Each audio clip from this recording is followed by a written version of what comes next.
낙태죄가 폐지된 것이다. 대체 입법 제정이 필요하다는 등 논란이 많은 가운데 국민의힘 서정숙 의원이 낙태죄는 폐지된 것이 아니라 입법 공백 상태이므로 조속히 개정할 것을 국회에 촉구하고 나섰습니다. 자세한 이야기 직접 들어보겠습니다. 늘 생명 존중 문화 확산을 위해서 애써주셔서 너무나 감사드립니다. 우선 첫 번째 질문은 지난해 말에 발의하셨던 낙태죄 관련 법안 소개 한번 부탁드리겠습니다. 일단 10주 이내는 사회 경제적인 사유나 뭐 또 여성들이 원치 않는 뭐 강간을 당했다 뭐 이런 경우 10주 이내는 3일간의 숙려 기간을 주고 이제 무제한 허용하게 해주고 그것 또한 상담은 또 받아야 되고 이렇게 어떤 과정을 통해서 하도록 해주고요. 산부인과 학회나 산부인과 의사회에서도 전문가들이 말씀해 주셨는데 10주 이후에는 이미 태아가 여성의 몸속에서 뼈가 형성이 돼요. 여러 가지 장기와 뼈까지 형성이 돼서 그걸 적출해내는 과정에 뼈를 잘라서 여성의 산도를 통해서 꺼내야 되기 때문에 그 과정에 여성의 자궁이나 산도에 출혈도 있을 수 있고 여러 가지 이제 건강에 위험이 생겨요. 그럴 경우는 그 다음에 출산을 하려고 할 때 불임이나 난임의 원인이 되고 여성 건강을 많이 해치게 되죠. 그리고 때로는 뭐 자궁 천공이 생겨서 구멍이 생겨서 큰 문제가 되고 이런 위험이 있기 때문에 10주 이내에는 무제한 허용을 하고 그 요건이 맞을 때 10주 이상에서는 정말 아까 말씀드린 대로 산모가 결정적인 질병이 생겨서 그대로 임신을 유지하는 게 산모의 생명을 위협할 때만 허용할 수 있도록 그렇게 제가 이제 법안을 냈습니다. 네. 지금 상황을 폐지로 해석하는 사람들도 있고 네. 또 대체 입법을 그냥 제정하는 게 낫지 않냐 뭐 이런 여론도 있는데 특별히 입법 공백이라는 부분에 방점을 찍어주셨어요. 네. 그 의미가 혹시 뭐 어떤 법적인 의미나 행정적인 의미가 좀 더 있다면 어떤 것이 있을까요? 제가 이제 이 낙태 관련법을 현재가 입법 공백 상태다. 이 입법 공법이 오래가면 안 된다. 이런 취지로 제가 연말에 부랴부랴 법안을 내놨는데요. 현재가 결정한 입법 개선 시한이 이미 지났다고 해서 입법 공백 상태인 거지 낙태죄가 전면 폐지됐던 것은 아니거든요. 분명히 그 헌재에서도 분명히 헌법 불합치 결정의 요지가 임신 22주 무렵 이전까지는 여성 자기 결정권이 우선돼야 되고 그게 타당할 때는 또 관련 조항도 개선하라는 거지만 임신 주수에 관계없이 모든 낙태를 허용하라는 건 아닙니다. 그래서 이런 부분들이 이제 좀 더 심각하게 생각하면 결국은 생명을 죽이는 일이 일부 될 수 있기 때문에 그런 의미에서 제가 입법 공백이 되면 빨리 다시 법을 만들어야 된다.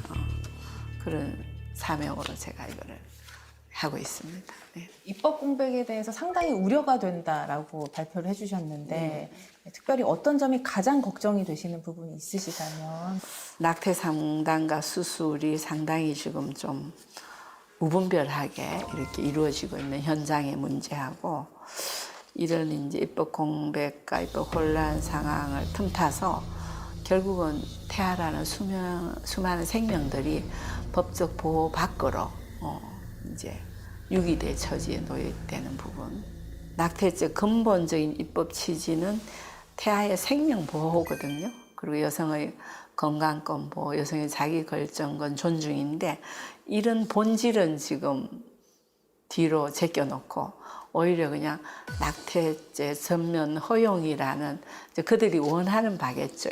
태아를 보호하는 입법이 방기되고 있고 또 우리 입법부는 고유 책무를 저버리는 이렇게 시간이 길어지는 데 대한 안타까움이 빨리 이 법을 공론화해서 또 동료 여야 의원 이건 여야를 망라해서 뜻을 같이 할 수 있다고 봅니다. 네, 우리가 조금만 더 이 법안에 대해서 진지하게 생각하고 국가의 미래를 생각하고 생명 존중에 대한 고민을 한다면 생명 존중이란 것은 이 낙태에만 해당되는 게 아니라 우리 사회 전반의 모든 분야에 영향을 미칠 수 있는 우리들의 가치고 의식이거든요. 네.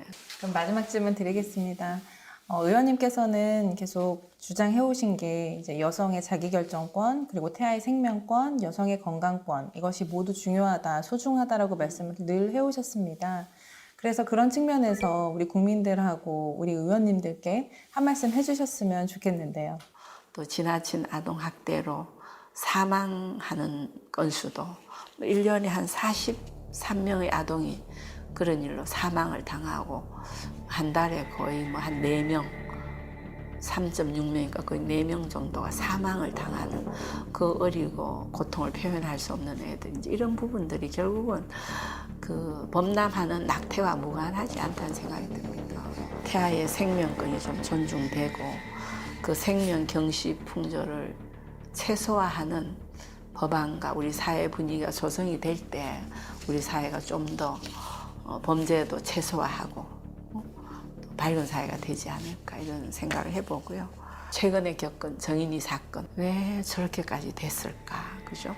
그거는 이제 이런 우리가 낙태에 대한 무책임한 생각들, 낙태를 너무 또 무분별하게 허용한 데서도 오고, 그런 또 이런 사회 문화, 오락 문화, 또 감수성이 어릴 때, 또 도화지 같은 아이들에게 그런 여러 가지 그 게임의 내용이 너무 경쟁적이고 상대를 죽이고 이러는 걸 예사로 보는 그런 것들이 다 모여서 그런 결과가 됐지 싶어요. 좀 더 이제 공동체에서 기능 작동이 되는 책임 있는 사회로 또 가야 되겠고, 또 행복한 임신과 또 축복받는 출산이 이렇게 보편화돼서 OECD에 우리가 최하위 출산율이잖아요. 이 오명도 좀 벗어내고 또 우리 국가 번영의 길로 나가는 그런 이것도 하나의 초석이 됐으면 좋겠습니다. 네, 정말 생명 존중 사회가 됐으면 좋겠습니다. 네. 네, 오늘 말씀 감사합니다. 네, 이런 기회 주셔서 감사합니다. 감사합니다. 네, 네.